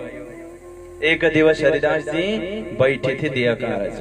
किन उठ्नु भएको रहेछ भने देह क्रियाको लागि निस्किनु भएको रहेछ। उपर झरो खिसी देखिया माथि झ्यालबाट हेर्नु भयो त तल कोही घुमिरहेको छ, चलपल छ। र माथिबाटै अँध्यारोमा उहाँले आवाज लगाउनु भयो, कौन फिर त कौन गरज, त्यहाँनेरि को घुम्दैछ के कामले? रात पिछली पौर एक है घर के पछि फिर त, रातको एक प्रहर चाहिँ बाँकी छ, घरको पछाडि घुम्ने को? हरिदासजीले सोध्नु भयो, कौन सक्छौ तिमी को? तब देवचंद्र जी उत्तर दिया, कहा इत आए हैं हम। गुरुजी म उत्तर दिनु, स्वर पहिचान हरिदास जी आए देवचंद्र जी तुम कि त? स्वर पहिचान गर्नुभयो देवचंद्र जी को। तपाई किन कहाँबाट आयो भन्दाखेरि देवचंद्र जीले भन्नुहुन्छ, रात खबर महिना रही मै जान्या उक्या दिन। रात्रिको घडी समय कति भयो मलाई थाहा भएन, मैले त सोचे उज्यालो भयो त्यसकारण म आएको। झुटो बोल्नु भयो यहाँ। किन झुटो बोल्नु भयो? सेवा करे न जना वही अपने आत्म के कारण, आफ्नो आत्माको लागि नजनाइकन सेवा गर्नु हुँदो रहेछ। तर वर्तमानमा सेवाको कस्तो परिपाटी चल्यो, सेवा करे ब्यानर लगा वही, सेवा करे बाजा बजा वही, सेवा करे माला लगा वही। तर सद्गुरुको सेवा, सेवा करे ना जना वही, नजनाइकन सेवा एकदम आफैको लागि भयो थियो। अपने आत्मा के कारण दिखावे नहीं काउँ को, दिखावा छैन कसैलाई, सम्झावे अपना मन, आफ्नो मनलाई सम्झाउनु हुँदो रहेछ। यसरी झुट बोल्नु भयो। अब आइहाल्यो देवचंद्र, अब बिहानैबाट चर्चा सुरु गरौं। त्यो दिन त्यसरी गयो। तर देवचंद्रजीले यस्तो प्रक्रिया छोड्नु भएन। हरिदासजीले भन्नुभयो, आज झुकेर आइहाल्यो, भोलिदेखि चाहिँ नआउनु, बिहानै समय भएपछि आउनु ठिकै छ भन्नुभयो। तर अर्को दिन पनि हरिदासजी त्यस्तै देह क्रियाको लागि बाहिर निस्किनु भएको रहेछ। त्यति बेला पनि कोही परिक्रमा गरेर फिर्दैछ। त्यो प्रसंगभन्दा अगाडि अर्को एउटा यहाँनिर प्रसंग राख्नुभयो लालदासी महाराजले। एक दिवस हरिदास जी थे सेवा में होशियार, आगे श्री देवचंद्र जी बैठे थे खबरदार। एक दिन हरिदास जी सेवामा खबरदार होशियार हुनुहुन्थ्यो। एक दिन मात्रै होशियार हुनुभएको होइन, सधैँ हुनुहुन्थ्यो। तर त्यो दिन चाहिँ एउटा घटना घट्दैछ, त्यसकारण एक दिन भन्ने शब्द यहाँ आयो। हरिदास जी त होशियार बस्नु भएको छ। अब अगाडि शिष्य चाहिँ श्रोता भइदिए भने जति नै होशियार बनेर के गर्ने, चाहिएको के हो? श्रोता। तर अगाडि को छ? श्रोता भइदिए भने गुरु जति नै होशियार भए पनि केही हुनेवाला छैन। आगे श्री देवचंद्र जी बैठे थे खबरदार, एकदम खबरदार भएर शिष्य बस्नु भएको छ। अनि त्यो दिन के भएछ अरे, तब एक शख्सको मारा बिच्छुने जोर। त्यही दिन एउटा शख्स भनेको एउटा व्यक्तिलाई बिच्छीले टोकेछ, डसेछ। तिनके आकार में चेतना कछु रहिएन इस ठौर। बिच्छीले डसे पछाडि चेतना गयो, बेहोस भयो त्यो व्यक्ति। चार जने पकड़ के आई खडास किया सामे द्वार। चार जना पकड़ेर आएर दरवाजाको अगाडि ल्याएर खडा गरेछन्। ओ शख्स जो संग के सो गर्ने लगी पुकार। जो बिच्छीले डसेको जुन व्यक्ति थियो उसँग आउनेहरू जति पनि थिए उनले पुकार गर्न लागेछन् हरिदासजीलाई। अब हरिदासजीले जानुभयो बिच्छीले डसेको छ, बेहोस छ। अब हरिदासजीले के गर्नुभयो त, विष झार्दिन थाल्नुभयो। हाथ मुछौं पर फेरते हुआ चैन तीन समय। एकचोटि लामो लामो जुङ्गा हरिदासजीको यस्तो जुङ्गा यसरी छोएर फु गर्दाखेरि अलिअलि हात खुट्टा चल्न थाले। जाउँला पिछले टोकेको मान्छे। फेर कि दूसरी बेर हात मुछौं पर फेर जो और माहौल सिर्जना भएको छ। सब उन्हें सलाम कर अस्तुत करी बनाए। एकदम विधि पूर्वक सम्मान प्रशंसा गरे। हरिदास जी तपाई त जीवन दाता हुनुहुन्छ, भगवान हुनुहुन्छ, यदि तपाईले सही समयमा मन्त्र फुकेर विष नउतार्दैको भए त यो बिरामी मरिसक्थ्यो, जीवदान छेउमा। अब देवचन्द्रजी तर्फ हेर्दै हरिदासजी भन्नुहुन्छ, जो एक घड़ी फुर्सत न होती मंत्र कहने में तो प्राण रहते इनके हो त ऐसो उपकारी नसी। यदि अलिकति एक घड़ी समय ढिलो भएको थियो भने कि यसको प्राण नै रहँदैन थियो। यस्तो उपकार हुन्छ यो मन्त्र कि यो मन्त्र म तिमीलाई पनि दिन्छु। अब देवचन्द्रजीले हुन्छ नि गुरुजी आमै यस्तो पाए के खोज्नु, विष झार्दिने मन्त्र, ओहो छिटो भन्नुहोस्, यो पट्टी गएन उहाँको चाना। उहाँले के भन्नुभयो, श्री देवचन्द्रजी ने कया कया हरिदास जी सुनो तुम। हरिदास जी है, हरिदास जी गुरुजी सुन्नुहोस्, हमको मन्त्र जो तुम दियो सो हृदय राखे हम। तपाईले जुन मन्त्र पहिले दिनु भएको छ त्यो मैले हृदयमा राखेको छु। सो यह मन्त्र कैसा है, त्यो मन्त्र तपाईले दिनु भएको मैले हृदयमा एकचोटि राखिसकेको छु। अब तपाई नयाँ मन्त्र दिँदै हुनुहुन्छ, त्यो मन्त्र कहाँ लगेर राख्ने ठाउँै छैन। र अर्को कुरा पनि भन्नुभयो कि सो यह मन्त्र कैसा है जो लाख बिच्छी का दुख सो जन्म मरण को छुड़ाए के देवे सुख। तपाईले दिनु भएको मन्त्र त जन्म मरणको छुटकारा दिलाउने पहिलेको मन्त्र हो। यो त एउटा सानो बिच्छीले टसेको मन्त्र हो। र तपाईले जुन मन्त्र दिनु भएको छ त्यसले त जन्म मरणकै चक्कर छुटाइदिन्छ। एउटा बिच्छीको विष झार्ने कुरा त सानो भयो, अनि जन्मिँदाखेरि मर्दाखेरि लाख बिच्छीले टसेको कष्ट हुन्छ, त्योबाट छुटकारा मिलाउने मन्त्र तपाईले दिइसकिसकेपछि मैले त्यसलाई ग्रहण गरिसके पछाडि अब यो एउटा सानो मन्त्र म किन ग्रहण गर्ने। र अर्को कुरा त मेरो हृदय त्यो मन्त्रले भरिपूर्ण भएको छ, राख्ने ठाउँै छैन। यस्तो भनेपछि हरिदासजीले सिफत गरी बनाए। सिफत भनेको महिमा गर्नुभयो एकदम विधिपूर्वक ढंगबाट। र अगाडि भन्नुहुन्छ, हे देवचन्द्रजी ये बुध हम्मे नहीं लगा। देवचन्द्रजी यस्तो व्यक्ति त मसँग छँदै थिएन। जो तुम कहत हो सो हम्मे नहीं विचार। तिमी जुन विचार गर्दैछौ, जुन कुरा बोल्छौ त्यो त म सोचेको पनि हुँदिन, त्यस्तो कुराहरू तिमी गर्छौ। यस प्रकारका भोजनगरमा धेरैवटा वित्तकहरू भए, यो त एउटा दुईटा नमुना मात्रै हो। एक दिन फिरते घर को देखे झरो खेपर, देखा देवचन्द्रजी को फिरते बुलाए लिए ऊपर। पहिलोचोटि परिक्रमा गर्दाखेरि वर्जित गर्नु भएको थियो। अब भोलिदेखि चाहिँ नघुम्नु है, समयमा आउनु समयमा जानु, यसरी राति राति नघुम्नु, वर्जिनु भएको थियो। एक दिन फेरि देह कार्यको लागि उठ्नु भएको थियो। झ्यालबाट हेर्नुहुन्छ त देवचन्द्रजी परिक्रमा गरिरहेका छन्। अब माथि बोलाउनु, अब त को हो भनेर सोध्नु परेन नि। भाइ चुक हमसे, वास्तवमा यो गल्ती भनेको मबाट भयो। तुम तो हमको दे चुके, वस्तु आई थी हम पास। तपाईले चिन्ता मान्नु पर्दैन गुरुजी, तपाईले त यो वस्तु दिइसक्नु भएको थियो। तपाईले बोल्नु भनेकै मलाई दिनु, मसँग आइसकेको थियो। तर मेरो कमी कमजोरीले गर्दा, मेरो अपात्रको कारणले गर्दाखेरि वहाँ अन्तर्ध्यान हुनुभयो। सायदै म सेवाको लागि अयोग्य थिएँ होला। हरिदासजी माने नहीं, हरिदासजी मान्नु भएन। र उहाँले यस्तो भन्नुभयो, प्रसाद नल्याउ लगार, म अब प्रसाद गर्दिन, भोजन गर्दिन, मलाई भोजन नबनाउनु, अब म भोजन गर्दिन। उहाँले एकादशी मनाउन थाल्नुभयो। अब हरिदासजीले भोजन नगरे पछाडि देवचन्द्रजीले पनि भोजन गर्नु भएन, र उहाँका परिवारहरू कसैले पनि भोजन गरेनन्। बिहारीजीको आरो गाए, दौ पाल भोग राजभोग। बिहानको भोग, दिउँसोको भोग बिहारीजी, बाँकी बिहारीजीलाई आरो गाउनु भएछ।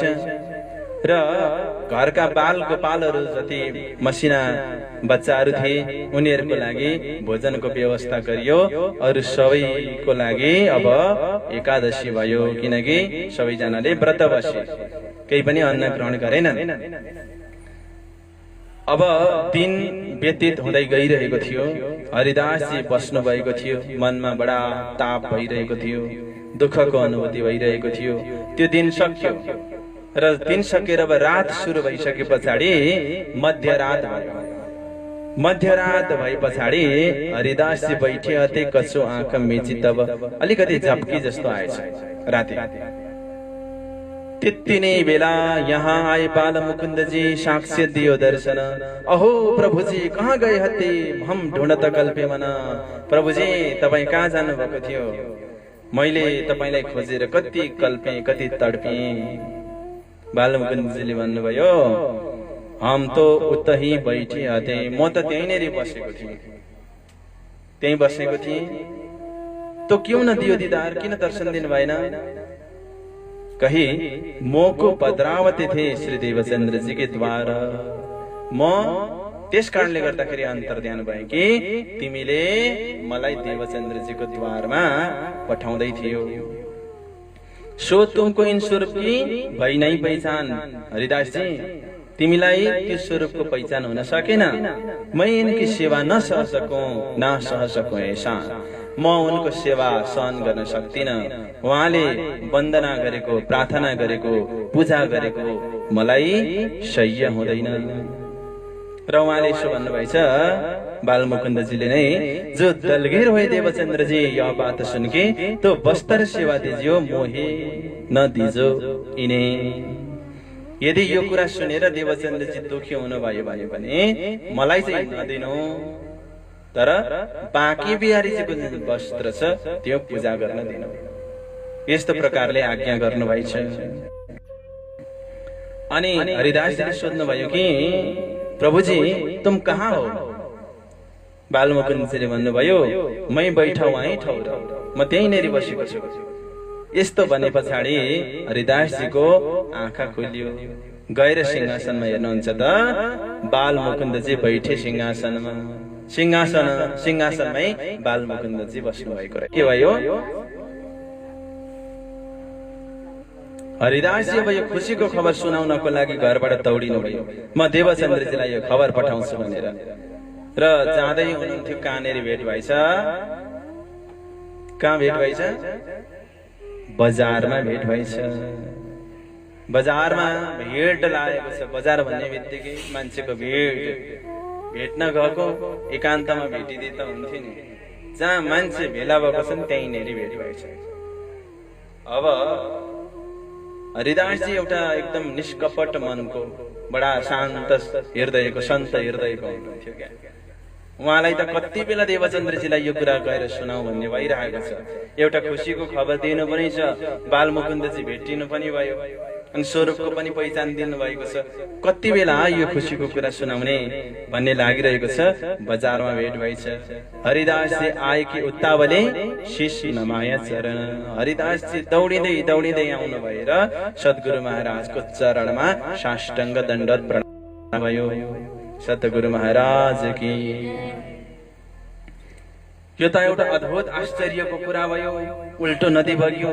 देवचन्द्रजी छक्क पर्नुभयो। अनि देवचन्द्रजीले शीश नमाया चरण। कही हरिदासजी कहाँ।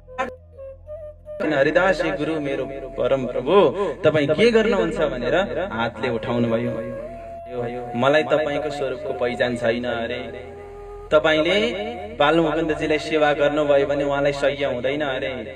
त्यसकारण देवचन्द्रजी दुखी भयो भने पनि मलाई चाहिँ नदिनु, बाँकी बिहारीको वस्त्र दिनु भनेर भन्नुभएको छ भनेर सारा गरेर कृष्णजीले हाँसिदिए, मुसुक्क मुस्कुराइदिए पछाडि त्यो अघि देखेको सबै बिर्सेर मेरो लाला भन्न थाल्नुभयो। अब घरमा जानुभयो। घरमा गइसके पछाडि सबैले प्रसाद दिए, दर्शनको सबैलाई आनन्द भयो। यद्यपि त्यो बाँकी बिहारीजीको वस्त्र दिनु भन्ने कुरा उहाँले बोल्नु भएको छैन। अब बाँकी बिहारीजीको वस्त्र दिने निश्चय गर्नुहुन्छ। बालमुकुन्दजी अक्षर प्राधान्य शक्ति हुनुहुन्छ। देवचन्द्रजी श्यामा महारानी बालमुकुन्दजीलाई सह्य भएन। बाँकी बिहारीजीको वस्त्र अक्षरातीतको जोशले रास खेलाएकोले गर्दाखेरि त्यो वस्त्र चाहिँ के भयो त भन्दाखेरि योग्य भयो पूजा गर्नको लागि। र त्यो वस्त्र कहाँदेखि आयो त भन्दाखेरि गुरु परम्परा चल्दै चल्दै आउँदाखेरि हरिदासजीको पासमा आइपुग्यो पनि भन्ने प्रचलन छ भने अर्को कुरा आकाश मार्गबाट आयो आदि इत्यादि कथन पनि गर्ने गरिन्छ। बाँके बिहारीजीको वस्त्र दिए पछाडि अब देवचन्द्रजी खुसी हुनुभयो। श्री देवचन्द्रजी शिर चढाए कि ल्याए अपने घरमा, घरमा ल्याउनु शिरमा चढाएर एकदम सम्मानको साथमा श्रद्धाको साथमा। तहाँ आएकी एक ठौरको बनाइने के गर एउटा ठाउँ बनाउनु भएछ। बासन शेष सिंहासन बनाएर त्यहाँनिर पधराउनु भएछ र आफै सेवा गर्न थाल्नुभयो आफ्नै अङ्गले। ल मैले परमात्मा ल्याइदिएको छु अब सेवा गर्नुपर्छ है भनेर कसैले भने होइन। आफ्नो आत्मकल्याण छ भने सेवा पनि आफैले गर्नुपर्छ। चौका पानी रसोई देह पछाडि नमो, चौका पानी रसोई आफ्नो देह नै राज्य महाराजको लागि भनेर अलग्गै राख्नुहुन्थ्यो। र जुन जुन बढिया खानेकुराहरू हुन्थे ती अलग्गै राख्नुहुन्थ्यो भने आफ्नो लागि चाहिँ उत्तरती अलिकति कमसल चिजहरू राख्नुहुन्थ्यो र राज्य महाराजले भोग लगाउने। अनि त्यति बेला त राज्य भन्ने पहिचान त छैन, परमात्मालाई भोग लगाउने बाँके बिहारीजीलाई भने पछाडि उहाँले चामल अनि दाल घिउ आदि अलग्गै गर्दो रहेछ। और रसोई विवेक सो करे निके कर आकार को प्रभाज्यो पालत है यूं कर। अब कति भोजन गर्ने यहाँनिर सिकाइएको छ। विवेकसँग भोजन गर्ने र शरीरलाई जति खाँदाखेरि शरीरको निर्वाह हुन्छ त्यति मात्रै खाने। विवेक रसोईमा वास्तवमा विवेक हुनुपर्छ। तर घिउको जरुरत दुधले पूरा गर्न सक्दैन। घरमा पाहुना आउनु भयो भने दुध दिएर पनिर पनि यसैमा छ, पनिर सम्झेर खानु, कुराउनी पनि यही हो, घिउ पनि यही हो भन्दाखेरि पनिर कुराउनी घिउको प्रयोजन दुधले पूरा गर्न सक्दैन। एउटा विवेक ढङ्गबाट गर्नुपर्छ। अब यस्तो प्रकारले सेवा गरिरहनु भएको थियो कि अब लीलबाई जो माताजी हुनुहुन्छ उहाँलाई समाजले गरेको कुराहरू आउन थाल्यो कानमा। किनकि देवचन्द्रजी आफै गर्दै हुनुहुन्छ, उनी त घरको अर्धाङ्गिनी हुन् लीलबाई माता। त मान्छेहरूले भन्न थाले तुम ऐसी स्त्री हो घर में, देवचन्द्रजी मेहनत करे हाथों से। तिमी कस्ती स्त्री हो कि देवचन्द्रजी आफ्नै हातले मेहनत गरेकी छन्। तुम क्यों रसोई न करो, जल क्यों न भर ल्याओ त्यह। आफै रसोई भोजन प्रसाद किन बनाउँदैनौ, जल भरेर किन ल्याउँदैनौ। यस्तो प्रकारले मार्न थाले मान्छे। अब लीलबाई माताजीले गएर अर्जी गर्नुभयो कि मलाई मानिसहरूले ताना मारिरहेका छन्, मलाई सेवा गर्ने मौका दिनु। देवचन्द्रजीले भन्नुभयो नाही आओ भनेर चिन्नुभयो। किनकि रास ब्रजमा राधा श्यामाजी महारानी मै भित्र आउनु भएको छ। अब देवचन्द्रजी नै श्यामाजी नै देवचन्द्रजी अनि श्यामाजी नै राधा भन्ने सम्बन्धले गर्दाखेरि अब यशोदाजीले तुरन्तै चिन्नुभयो यशोदाको बेटा यशोदाको कृष्ण चाहिँ। भने पछाडि तिनीहरूको टोलीले भनेछ त्यो टोलीमा खेल्दै गर्ने कृष्ण हुन् चिनाइदिएछन्। र देवचन्द्रजी त्यहाँ जानुभयो। जाने बित्तिकै श्री कृष्णजीले देवचन्द्रजीलाई आलिङ्गन गर्नुभयो। बुलाए लिए देवचन्द्रजी बैठाए अपने पास, बातें लगे करने मुख मीठे प्रेम लिए खास। मिठो मिठो कुराहरू प्रेम भरी कुराहरू थियो उनीहरूलाई दिए। और सामा सबके हिस्से दिए द्वयै। कृष्णजीले भन्नुभयो देवचन्द्रजी आप आरोगे, देवचन्द्रजी तपाईँ भोजन लिनुहोस्। अब फिर ध्यान से चौके सोए प्राणनाथ प्यारे की जय। देवचन्द्रजीले जब कटौरी अथवा थालीहरू अझै स्पष्ट हुँदै हुँदै दर्जा पनि बढ्दै बढ्दै गइरहेको छ र उहाँको मनमा ब्रजलीलाकी रही आशा, ब्रजलीलाको आशा पलायो। यानि कि ब्रज र रासलीलालाई अझै गहिरो गरी जान्ने इच्छा व्यक्त भयो। पहिले नै ब्राह्मणहरूको पासमा रहेर सिकिसक्नु भएको थियो। यद्यपि यो दर्शन पछाडि अझै चित्त गएर कृष्णमा बाँधिसके पछाडि अब मैले अझै गहिरो गरी ब्रजलीला र रासलीलाको वर्णन सुन्नुपर्छ भन्ने निश्चय गरेर भोजनगरबाट अगाडि बढ्नुहुन्छ। आज हामी सद्गुरु महाराजलाई भोजनगरमै राखौं। समय भइसकेको छ। चौपाई दोहोर्याउँदै आजको प्रसङ्गलाई विराम दिउँ। सबैजनाले चौपाई दोहोर्याउनु होला। आरुगा भने लगिनको दिल में कर विश्वास, दिल में यही उपजी ब्रजलीला की रही आस, ब्रजलीला की रही आस। धाम की धनी की श्री कृष्ण कन्हैया लाल की। प्रणाम।